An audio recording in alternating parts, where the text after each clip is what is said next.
How's it going, guys? So I would be remiss if I did not talk about CM Punk debuting on Dynamite. So, he debuted on Rampage on Friday, but, this was his first appearance on Dynamite, the main show.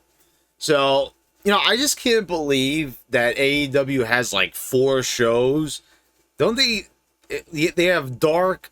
They have the other Dark show. Dark Elevation. They've got 2 YouTube shows, which are like full shows. They've got Rampage and they got Dynamite. Now, for so long with WWE, they never had that much programming. And this company's only 2 years old. They've already got that much programming. Talk about oversaturated. The fans always like to complain about the overexposure of WWE, and that may be so. But, I mean, what do you have to say about AEW?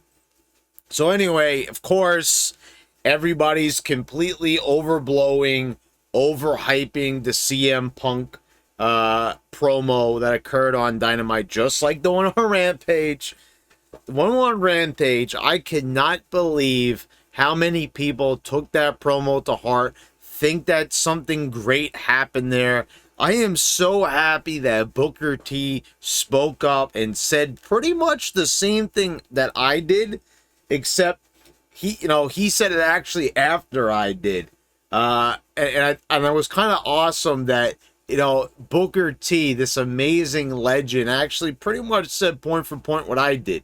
CM Punk, that was the moment. Everyone talks like it was a great, massive, huge moment, but nothing happened. He pandered to the crowd, which is not even him, because we all know CM Punk is not a people person. He doesn't like people. You can see from his Twitter posts. You can see from all the things that he's ever said that have gone on record.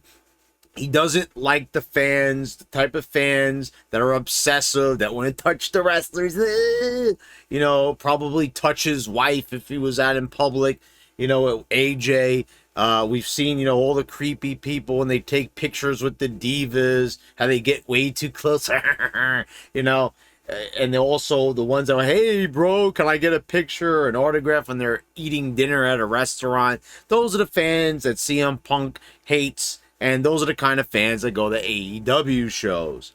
Now, am I generalizing? I might be, but, you take a look around and you see the crowd, and these are like a collection of the absolute worst fans that attend WWE events. It's like 100% of those people in an AEW crowd, which is just startling and disturbing to say the least.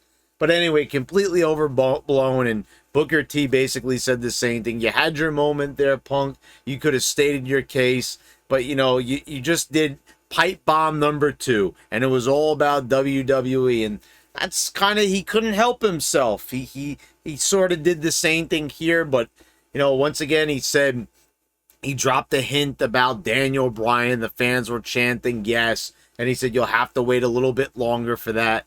Also, the dirt sheet zoomed in on his shoes. He had AC scribbled on his shoes, and people are speculating about Adam Cole. When you're zooming in on a man's shoes, it is time to get a fucking life, people. I mean, honestly, you're looking at a man's footwear, and you're making conspiracies about wrestlers that are, quite frankly, not even worth making conspiracies about. You're making conspiracies about that toothpick Adam Cole? I mean, for God's sakes, who the fuck cares about what's written on a man's shoes? When he gets there, he'll get there. Are you that obsessed that you need to see Adam Cole every single minute on every single wrestling show? Like, get a grip, people. He talks about how all the great talent brought him there, and he mentions Jungle Boy. He mentions the Luchadors, Ray Phoenix, and some other guy with a complicated name that I've never actually seen on Dynamite. I don't regularly watch AEW. Some people have asked me to do reviews, and, quite frankly, I do the WWE reviews. I as bad as WWE can get a lot of the time, the AEW shows are the point where I just can't even anymore. I'm doing these little, consider this the closest you'll get to a AEW show review. You know, I'm telling you the hottest part of the show, the CM Punk thing. This is the only thing that really matters. This is the most relevant thing on the show. So, you know, with the biggest star. So, you know, this is sort of like the review. So CM Punk also has to, you know, he says about the Darby Allin match, of course, and he tries to use the X-Pac line. You know, that was always JR's line about X-Pac. He may not be the biggest, he may not be the strongest, but he's got heart. JR used to use that line every single X-Pac match to get that point over, and it worked because an X-Pac was over. X-Pac was one of the most over wrestlers in the Attitude Era. So, you know, but Darby Allin is just a goof that gets thrown off of balconies and no one cares. Because the Hardy Boys, New Jack, you know, how many other wrestlers have done the Stuntman show and done it far better than this guy? Mick Foley, for example. I mean, and what is Darby Allin? Another guy, another toothpick guy, just with face paint. You take the face paint off and you just have a simple nobody. You know, so with that being said, CM Punk says that he's retiring the nickname the Voice of the Voiceless because, you know, these people, the crowd, this great, amazing, beautiful looking crowd, so many handsome and beautiful people in this crowd. Oh my God. You know, he's all the supermodels in the crowd. You know, he has all these great representatives with voices.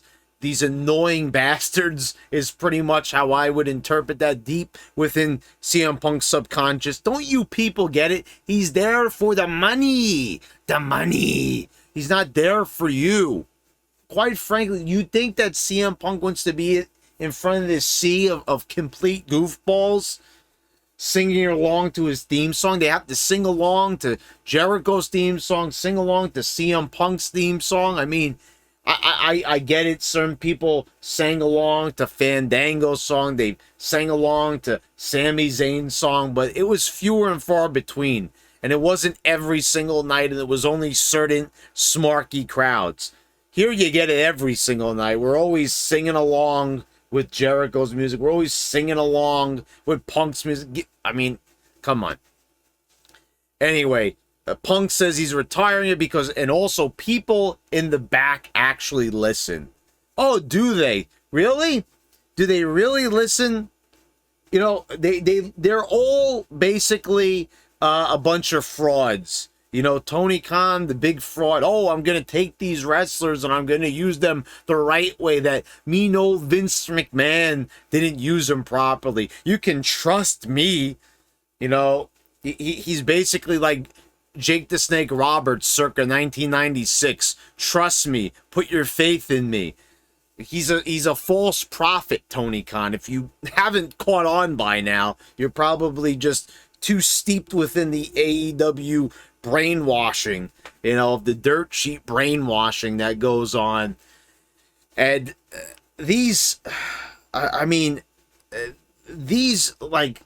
fabrications is what I want to say of how AEW operates. What happened to Dean Ambrose? What happened to Jon Moxley? He loses the title to Kenny Omega and he's an afterthought. What happened to Neville? Oh, he's stuck in the Cruiserweight division. People complain, oh, he lost to Enzo, even though, you know, Enzo was charismatic and deserved it. So we get Neville in AEW, and he's an afterthought. All these weird storylines and, you know, alliances. He's part of a team, you know, okay. You know, like, what are they doing with him? Also, Rusev, what are they doing with this guy?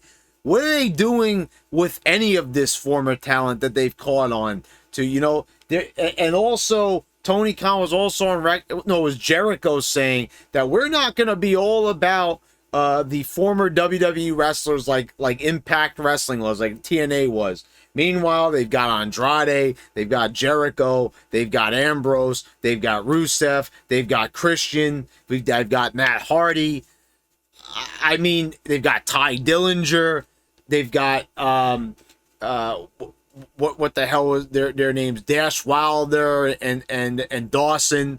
You know how the Revival, right? Their FTR.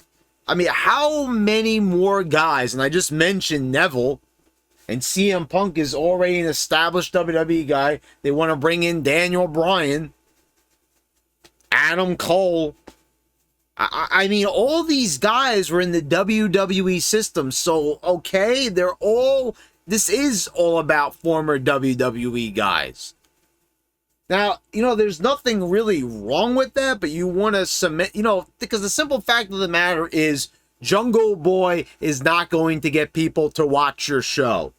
Darby Allin, as much as you're putting him over, he's got heart. Okay, no one cares that he has heart. He has a heart. Great. He's willing to jump off a skyscraper. Fantastic. Why should anyone care? He doesn't have any appeal of a Jeff Hardy or a Mick Foley or any of these people. He's not hardcore like New Jack or anything like that. There's nothing to him. He's a Misfits reject. And that's just basically how it is. He's a Vampiro wannabe. And this is your big dream match? I mean, I would never even have guessed that CM Punk's first match in AEW in a new company would be against Darby Allin. I mean, honestly, just even saying that name, Darby Allin, Doofy Darby. I mean, Dorky Darby, whatever you want to call him. I mean, this is your big dream match? Has anyone really thought about this dream match and wanted to? Who's next? Orange Cassidy? Is Jungle Boy next? Is Marco Stunt next? I mean, honestly, are these the people? You know, I could see maybe if they built up somebody like Pac, like, you know, like Neville, and he was having a match, you know, or something like that. I mean, that I can maybe get behind, and I could kind of see that. But no, you know what I mean? You could have somebody with charisma, because we saw someone like Pac. We saw the charisma that he could have when given a character change, when he did the heel turn, you know, in WWE. But we have not seen that fleshed out in AEW. At least not from what I saw. And I was watching for a few months before giving up on this product. But he was on the show, so there's no reason why I should have to wait for him to show something that he was already doing in WWE when they're claiming that they're going to treat them better in AEW. So this is what we're getting out of our big CM Punk return.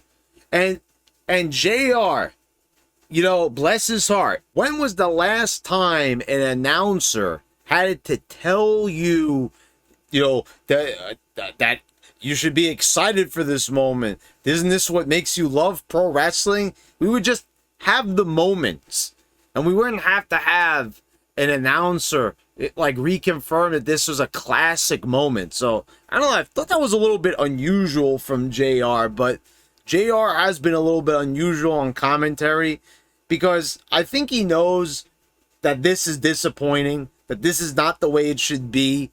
And even if WWE did it, it would probably be better than this. I mean, honestly, seriously, we even though WWE has fucked up time and time again, I still doesn't matter even if I say this.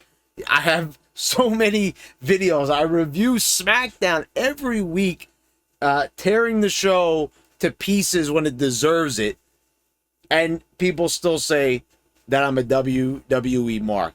Because as long as you say one bad thing about AEW, and you could say like 20 bad things about WWE, nope, doesn't matter. You're a WWE mark. So that makes a lot of sense. But yeah, JR just like trying to mark out, but we know that JR is too, you know, he's the furthest thing from a mark, so he can't really do it.